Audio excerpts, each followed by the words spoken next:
بسم الله الرحمن الرحيم الحمد لله ثم الصلاة والسلام على أشرف المرسلين وبعد walaalyaal marka waxaad ku soo dhawaataan barnaamijkeeni nutritionka iyo dietka maantana waxaan rabaa in aan uga hadlo 5 faa'iido oo uu leeyahay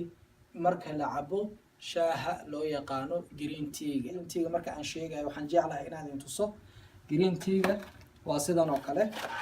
box kan oo kale ku jira kan waa isagoo caadi ah green tea oo bag aha way box kan ku jira marar qaar kood green tea waxa lagu daraa ama ma garanaysaa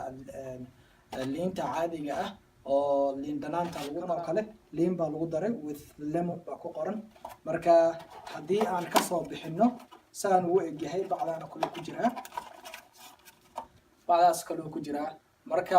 marar qaar kood boxyo kale ayuu ku jira laakiin se mar walba kor waxa ugu qoran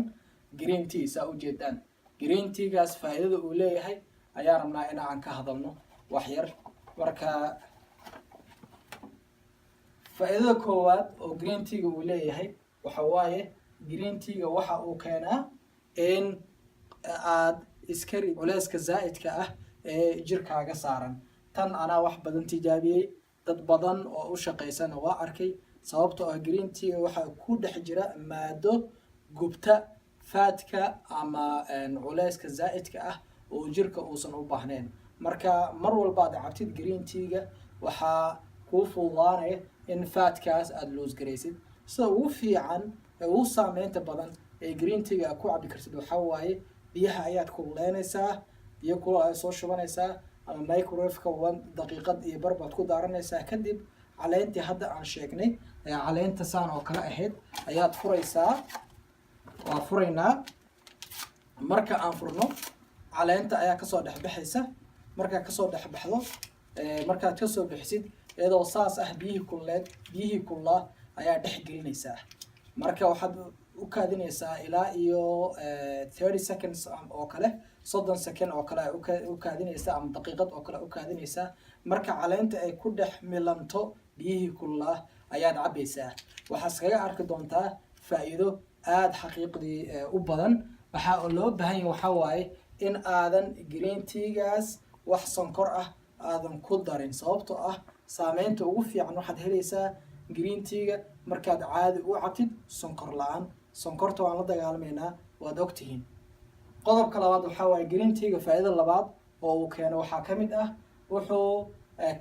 wuxuu daryeelaa jirkaaga ama skinkaaga haddii aad badsatid oo aad cabtid waxaad arkaysaa in skinkaaga xataa uusan u baahnaan doonin wax kareem ah in aad marisid waxaad arki doontaa wajigaaga meelaha uu iskaga yimaado ama meelaha uu iskaga laablaabmo in uu ka baabi'i doono wuxuu la dagaalamaa aging-ka marka green tea skinka aad buu u daryeelaa waxaa loo baahan yahay in ilgooni lagu fiiriyo qodobka saddexaad waxa waaye